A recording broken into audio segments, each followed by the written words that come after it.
Hello, ഇന്ന് ഞാൻ വന്നിരിക്കുന്നത് സിനമൺ റോൾസിൻ്റെ റെസിപ്പി ആയിട്ടാണ്. ക്രിസ്മസിന് എല്ലാവരും കേക്കൊക്കെ ഉണ്ടാക്കത്തില്ലേ? അപ്പോൾ അതിൻ്റെ കൂടി ഇതുകൂടി ഉണ്ടാക്കണം കേട്ടോ. അപ്പോൾ അതിന് വേണ്ടുന്ന ഇൻഗ്രീഡിയൻസ് എന്തൊക്കെയാണെന്ന് പറഞ്ഞുതരാം. അതിന് മാവിനുള്ളത് ആദ്യം പറയാം. 1 കപ്പ് ചെറിയ ചൂട് ഉള്ള പാല്, 2.5 ടീസ്പൂൺ ഈസ്റ്റ്, 1 മുട്ട, 3 ടേബിൾ സ്പൂൺ മെൽറ്റഡ് ബട്ടർ അല്ലെങ്കിൽ മാർജറിൻ ആയാലും മതി, 1/3 കപ്പ് ഷുഗർ, 1/2 ടീസ്പൂൺ ഉപ്പ്, 3.5 കപ്പ് മൈദ.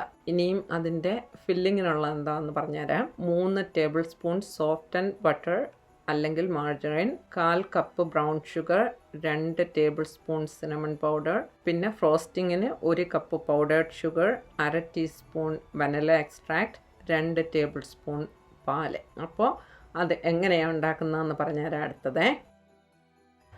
ഈ മാർജറിനാണ് ഞാൻ യൂസ് ചെയ്യുന്നത്. ബട്ടർ യൂസ് ചെയ്തില്ല എന്നുണ്ടെങ്കിൽ, ഇത് അവൈലബിൾ ആണെങ്കിൽ മാർജറിൻ യൂസ് ചെയ്യണമെന്നുണ്ടെങ്കിൽ ഇത് യൂസ് ചെയ്തോ, ഇത് നല്ലതാണ് കേട്ടോ. അപ്പോൾ ഞാൻ ഇത് ചെറിയ ചൂടുള്ള പാലാണ്, അതിലേക്ക് ഈസ്റ്റും മുട്ട, മെൽറ്റഡ് മാർജറിൻ, ഷുഗർ ഇത്രയും ഇട്ട് ഞാനൊന്ന് ബീറ്റ് ചെയ്യാൻ പോവാണ്. ഞാൻ ഹാൻഡ് മിക്സർ യൂസ് ചെയ്യുന്നുണ്ട്, പക്ഷേ അത് വേണമെന്നില്ല. ഇത് ജസ്റ്റ് കൈവച്ച് നന്നായിട്ടൊന്ന് അടിച്ചു കൊടുത്താലും മതി കേട്ടോ. ഹാൻഡ് മിക്സർ ജസ്റ്റ് ഓപ്ഷണലാണ്, ഇതിനകത്ത് അത്യാവശ്യമൊന്നുമില്ല. ഇതിന് പകരം ബ്ലെൻഡറിനകത്തിട്ടൊന്ന് അടിച്ചെടുത്താലും മതി. അതുകൊണ്ട് ഹാൻഡ് മിക്സർ ഇല്ലയെന്ന് പറഞ്ഞുകൊണ്ട് ആരും ഉണ്ടാക്കി നോക്കാതിരിക്കല്ലേ, അതുകൊണ്ടാണ് ഞാനത് പറഞ്ഞത്. ഇത് വേണ്ട, ഞാൻ ഒരു മിനിറ്റ് പോലും ബീറ്റ് ചെയ്തിട്ടില്ല. ഇനിയും വേണ്ട 3 കപ്പ് മൈദയും ആ ഉപ്പ് എടുത്തു വെച്ചിരിക്കുന്നതും കൂടെ ഞാനൊന്ന് മിക്സ് ചെയ്യുക. ഇത് 3 കപ്പ് മൈദയുള്ളൂ കേട്ടോ. അത് നന്നായിട്ടൊന്ന് മിക്സ് ചെയ്ത് കൊടുത്തിട്ട് ഞാൻ അതിൻ്റെ ഒരു പകുതിയോളം ഈ ബീറ്റ് ചെയ്ത് വെച്ചേക്കുന്ന ഇതിനകത്തോട്ട് ഞാൻ ഇട്ട് കൊടുക്കുന്നുണ്ട്. എന്നിട്ട് ഞാൻ ഒന്ന് ബീറ്റ് ചെയ്തെടുക്കുന്നുണ്ട്. അത് ഈ പറഞ്ഞ ഈ ചെയ്യുന്നതും എന്താ പറയുന്ന, അത്യാവശ്യമില്ല, കൈവച്ച് കുഴച്ചെടുക്കാവുന്നതേ ഉള്ളൂ, ബീറ്ററിൻ്റെ ആവശ്യമില്ല കേട്ടോ.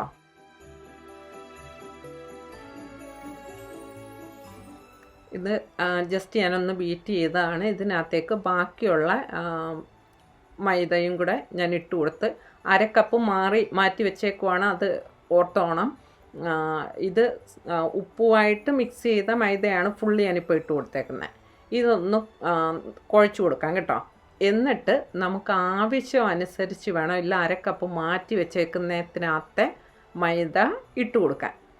അപ്പോൾ ഇത് എന്ന് പറഞ്ഞാൽ, ഇപ്പം നമ്മളെടുക്കുന്ന മുട്ട ഇച്ചിരി വലിയതാണെങ്കിൽ അതനുസരിച്ച് എന്താ പറയുന്നത്, മൈദ ഇങ്ങനെ കുറഞ്ഞും കൂടി ഇരിക്കത്തില്ലേ, അതുകൊണ്ടാണ് 1/2 കപ്പ് മാറ്റി വെച്ചേക്കാൻ പറയുന്നത്. അത് ആവശ്യം അനുസരിച്ച് മാത്രം ഇട്ട് കൊടുക്കുക കേട്ടോ.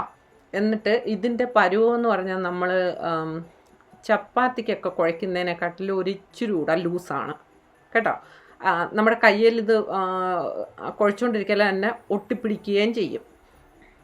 അതേസമയം ഒരു ഉണങ്ങിയിരിക്കുന്ന കൈവച്ചൊന്നും തൊടുവാണെങ്കിൽ കയ്യിൽ ഒട്ടും തന്നെ പറ്റാൻ പാടില്ല. അതാണ് അതിൻ്റെ പരുവം. ഇങ്ങനെ നന്നായിട്ട് 10 മിനിറ്റോളം ഒന്ന് നീഡ് ചെയ്ത് വെക്കണം. ഞാൻ ഈ ചെയ്ത കണക്ക് തന്നെയാണ് ചെയ്യേണ്ടത്. അകത്തോട്ട് ഇങ്ങനെ വെച്ചാണ് നീഡ് ചെയ്യേണ്ടത്. ഇനിയും നമുക്കൊരു പാത്രത്തിനകത്തോട്ട് മാറ്റിയിട്ട് 1 മണിക്കൂറോളം ഇതൊന്ന് റെസ്റ്റ് ചെയ്യാം. 1 മണിക്കൂറെന്ന് പറഞ്ഞാൽ ഈ മാവിൻ്റെ സൈസ് ഡബിൾ ആകും. തണുത്ത സ്ഥലത്തൊക്കെ ആണെങ്കിൽ 1 മണിക്കൂറായിരിക്കില്ല. അതുകൊണ്ടാണ് ഞാൻ പറഞ്ഞത് ഡബിൾ സൈസ് ആവണം, അത്രയും നേരം റെസ്റ്റ് ചെയ്യണമെന്ന്. ഇതെൻ്റെ എൻ്റെ മാവ് മാറ്റി വെച്ചിരുന്നിട്ട് 1 മണിക്കൂറിൽ കൂടുതലായി. നമ്മുടെ മാവ് എടുത്ത് വെച്ചതിനെക്കാട്ടിലും ഡബിളായിട്ടുണ്ട്.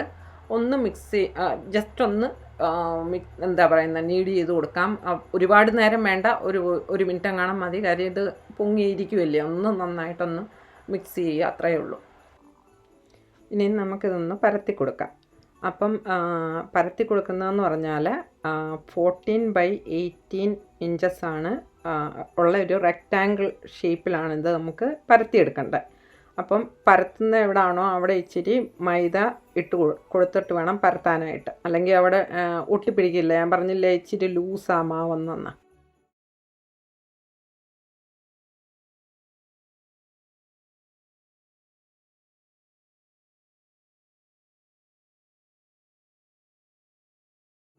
പറ്റുന്നിടത്തോളം ഒരു സ്ട്രെയിറ്റ് ആക്കാൻ വേണ്ടിയാണ് ഞാൻ അങ്ങനെ ചെയ്തത്. ഇത് മാർജറിനാണ് ഞാൻ യൂസ് ചെയ്യുന്നത് കേട്ടോ. അത് ഇതുപോലെ ബട്ടർ ആണെങ്കിൽ യൂസ് ചെയ്തോളൂ, അത് ഓരോരുത്തരുടെയും പ്രിഫറൻസ് ആണ്. എന്നിട്ട് ഇതൊന്ന് നല്ലതായിട്ടൊന്ന് സ്പ്രെഡ് ചെയ്ത് കൊടുക്കാം. നിങ്ങൾ ശ്രദ്ധിച്ചോ, ഞാൻ ഏറ്റവും മുകളിൽ ഒരു 1 സെൻറ്റിമീറ്റർ മുകളിൽ വിട്ടിട്ടാണ് ഞാൻ മാർജറിൻ പുരട്ടിയത്. എന്നിട്ട് വേണ്ട ബ്രൗൺ ഷുഗറും സിനമൺ പൗഡറും കൂടെ എടുത്ത് നന്നായിട്ടൊന്ന് മിക്സ് ചെയ്യണം.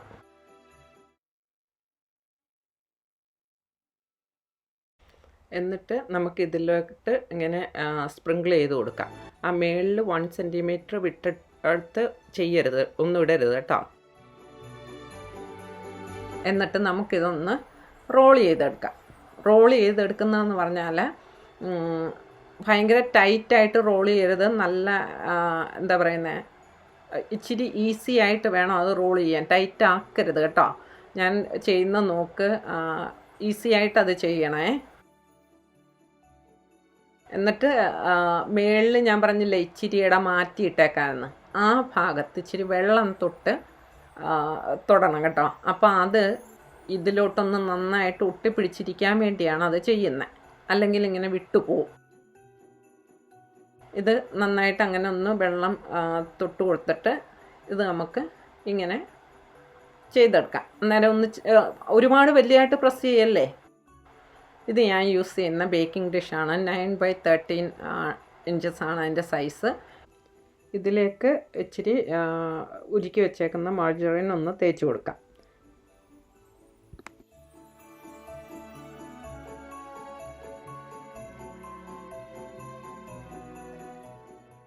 ഞാൻ ഒരേപോലത്തെ 12 പീസസ് കട്ട് ചെയ്യുവാണേ.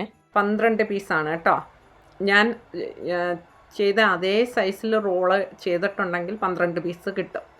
അഥവാ 12 പീസ് കിട്ടിയില്ല, പിന്നെ ബേക്കിംഗ് ഡിഷിനകത്ത് ഇനിയും സ്പേസ് ഉണ്ടെങ്കിൽ ഇതുപോലെ എന്തെങ്കിലും പാത്രം എങ്ങാനും വെച്ച് അഡ്ജസ്റ്റ് ചെയ്യണം. കാര്യം എന്താണെന്ന് വെച്ചാൽ ഇത് നമ്മൾ പ്രൂഫ് ചെയ്യാൻ വെക്കുമ്പോഴോ അല്ലെ ബേക്ക് ചെയ്യുമ്പോഴോ ഈ സ്പേസ് ലീവ് ചെയ്തേക്കുവാണെന്നുണ്ടെങ്കിൽ ഇത് ഇങ്ങനെ എന്താ പറയുന്നത്, ബേക്ക് ചെയ്തുകൊണ്ടിരിക്കുക അല്ലെങ്കിൽ ഞങ്ങൾ തുറന്നു പോവും, സ്പ്രെഡായി പോവും. ഇതേപോലെ ഇരിക്കാൻ വേണ്ടിയാണ് അങ്ങനെ ചെയ്യുന്നത്.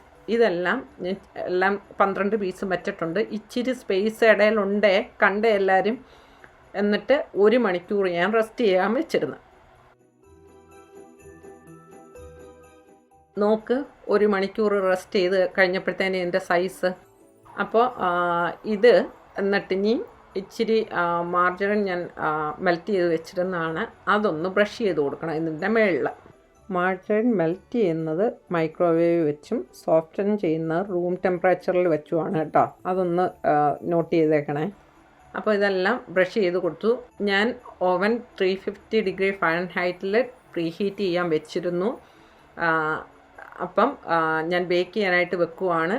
മിഡിൽ റാക്കിൽ 30 മിനിറ്റ്സ് ആണ് ബേക്ക് ചെയ്യേണ്ട, ഓർ ഗോൾഡൻ ബ്രൗൺ ആകുന്നവരെ കേട്ടോ. ഇതാ 30 മിനിറ്റ്സ് കഴിഞ്ഞിട്ടുണ്ട്. നല്ല പോലെ ബേക്ക് ചെയ്ത് വന്നിട്ടുണ്ട്, നല്ല ഗോൾഡൻ ബ്രൗൺ ആയിട്ടുണ്ട്. ഇനി നമുക്കിതിൽ ഫ്രോസ്റ്റിംഗ് ഇടാം. ആ പൗഡേർഡ് ഷുഗറും വനില എക്സ്ട്രാക്റ്റും മിൽക്കും കൂടെ ആണ് മിക്സ് ചെയ്തെടുത്താണിത്. എന്നിട്ട് അത് ഇങ്ങനെ അതിൽ ഒഴിച്ചു കൊടുക്കാം. അപ്പോൾ എല്ലാവരും ഉണ്ടാക്കി നോക്കില്ലേ, എങ്ങനെയുണ്ടെന്ന് അഭിപ്രായവും പറയണം. അപ്പോൾ എല്ലാവർക്കും ഞങ്ങളുടെ വക merry Christmas and happy new year.